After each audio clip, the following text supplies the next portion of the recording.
Mzee, heshima yako. Asante sana.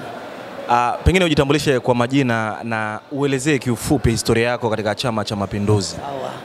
Mimi naitwa Mzee Amani Mbaruku Ngalema, mzaliwa wa kijiji cha Kilwa Kisiwani, wilaya ya Kilwa, mkoa wa Lindi.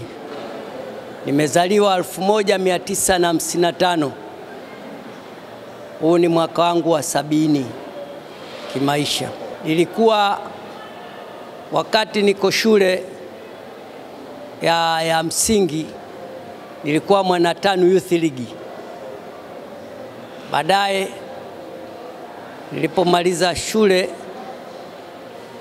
nikapata ajira Wizara ya Ulinzi na Jeshi la Kujenga Taifa mwaka 1974 tarehe 1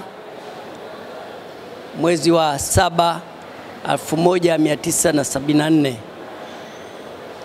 Nikapata kadi yangu ya TANU mwaka 74 tarehe 1 mwezi wa 7 wakati napata ajira yangu hiyo. Hapo nikawa nimeendelea katika kazi zangu za utumishi wa serikali katika Wizara ya Ulinzi na Jeshi la Kujenga Taifa. Mabadiliko yalipofanyika na mimi nikawa mwanachama wa Chama cha Mapinduzi nikiwa katika Wizara ya Ulinzi na Jeshi la Kujenga Taifa. Baada ya hapo nilipokuwa mstaafu wa Wizara ya Ulinzi na Jeshi la Kujenga Taifa, nilibadilisha kadi yangu na demokrasia ilipoingia, nikatoka kule nikaingia katika Chama cha Mapinduzi uraiani, tawi langu Mzimni Magomeni, wilaya ya Kinondoni. Mimi ni mwanachama halisi na kada halisi. Nimepitia toka Mwalimu Nyerere, Ali Hassan Mwinyi, Benjamin Mkapa, Mzee Jakaya Kikwete, Mzee Magufuli na mpaka leo niko na Mama Samia Suluhu Hassan awamu ya 6. Mzee, kama ulivyosema vyema kuhusu serikali zote ambazo umepitia ukiziona na ukiona mabadiliko kuanzia serikali ya awamu ya kwanza mpaka sasa awamu ya 6. Tuje hapa mwisho kwenye awamu ya 6 ambapo tupo sasa. Pengine unaonaje utekelezaji wa ilani ya Chama cha Mapinduzi wewe kama kada mkubwa wa CCM? Sawia, mimi nimekubali na matendo nayaona. Hivi sasa hivi katika umri huu naishi bandari kavu Kwala Station. Maendeleo makubwa sana mama ameyaleta na amekamata ile nafasi ambayo aliacha mwenzake na ameimaliza. Tuna viwanda karibu 200 Kwala. Tuna bandari kavu, barabara mzuri ya lami kuanzia Vigwaza mpaka Kwala. Hayo maendeleo tosha, maji safi, umeme safi tunapata. Miradi yote anaitekeleza na anaifuatilia kina. Kutokana na uzoefu ulionao katika chama, lakini pia katika hali ya kawaida ya kimaisha na uzoefu ambao umeona kwa serikali mbalimbali, pengine unahisi uchaguzi tunapoelekea kwenye kipindi cha uchaguzi, unahisi maamuzi sahihi ni yapi pengine kwa mpiga kura yote ambaye wewe unaweza ukamshauri kwamba bana tunaenda kwenye swala la uchaguzi, maamuzi sahihi sasa ni yapi kwenda kumchagua nani na kiongozi wa aina gani hasa katika kipindi hichi cha uchaguzi? Viongozi wako daraja 3 wale. Tuna diwani, tuna mbunge, tuna rais.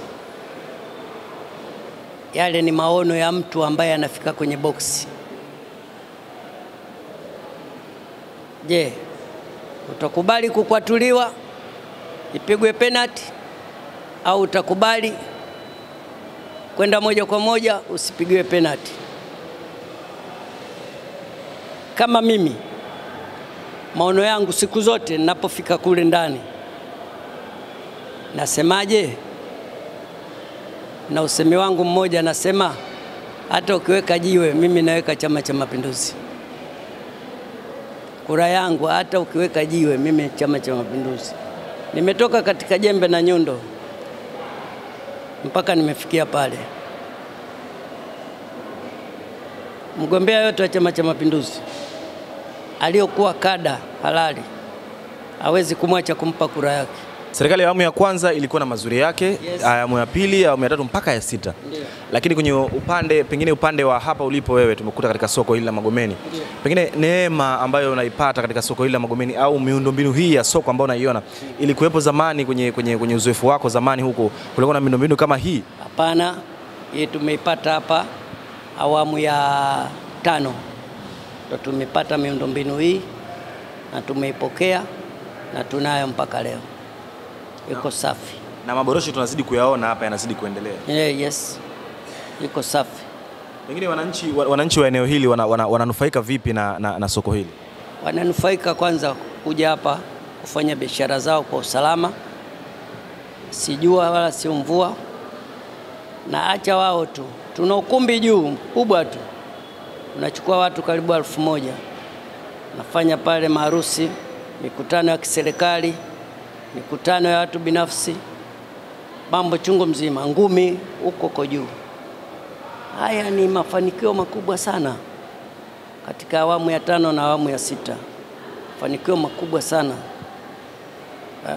Pengine neno lako moja sasa kama kada wa Chama cha Mapinduzi kwa Watanzania wote sasa kwenye kipindi hichi cha kuelekea kipindi cha kupiga kura, kipindi hichi cha uchaguzi. Yes.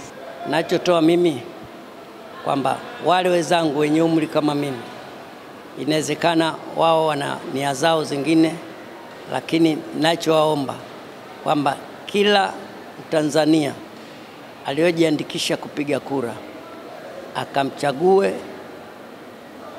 ampendaye, awe mbunge, awe diwani, awe rais, amchague ampendaye ili aweze kutuongoza taifa hili kwa ufasaha kama huu unaoendelea sasa hivi. Tuliachiwa na baba taifa, tumeachiwa na waliofuata, na mpaka sasa hivi yupo Mama Samia. Tumpe 5 tena.